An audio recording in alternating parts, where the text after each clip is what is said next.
নমস্কার চাষি বন্ধুগণ, আজ আমি আছি কুইলি মোড়, পূর্ব মেদিনীপুর।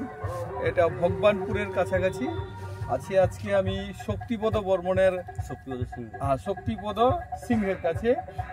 উনি আমাদের অর্গানিক স্যানিটাইজার করেছিলেন বিবিএফ অর্গা। আচ্ছা, এটা কত একরে বিবিএফ অর্গাটা করা হয়েছিল? 3 একর। 3 একরে। 3 একরে কত লিটার করেছো? 4 লিটার। 4 লিটার। আচ্ছা, বিবিএফ অর্গা করার পরে জলের কি পরিবর্তন দেখলো? জলের পরিবর্তন, আগে আমার এই জলে বারুদ ভাসত।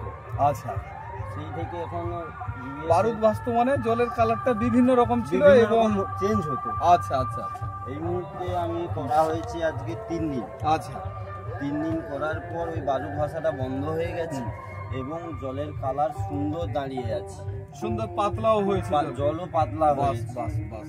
এবং মাছের পালিশও ভালো হয়েছে, আগের তুলনায় মাছের পালিশও ভালো হয়েছে।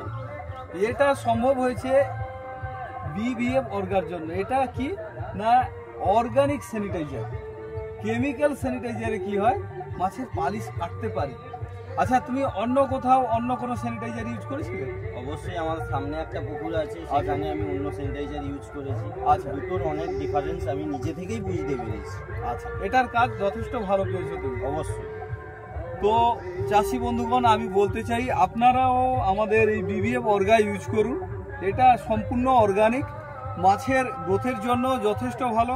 আর দেখতে পাচ্ছেন যে ওয়াটার কোয়ালিটিটা কতটা বেটার, জলটা সুন্দর পাতলা। এবং ওনার পাশের পয়েন্ট যেটা আমরা দেখতে পাচ্ছি, উনি কেমিক্যাল স্যানিটাইজার করেছিলেন, সেখানে কিন্তু ওয়াটার কোয়ালিটি এতটা বেটার আছে। তো শক্তিপদবাবু, আপনি ফার্মারদের কি অ্যাডভাইস করবেন বিবিএফ অর্গা?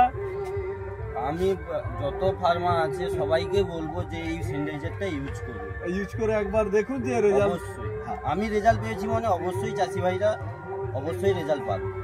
তো চাষি বন্ধুগণ, আপনারা শুনলেন শক্তিবাবুর এক্সপিরিয়েন্স। তো আমিও চাইবো আপনারা একবার ইউজ করে দেখুন এবং এর যে রেজাল্টটা আপনারা ইউজ করার পর বুঝতে পারবেন। নমস্কার।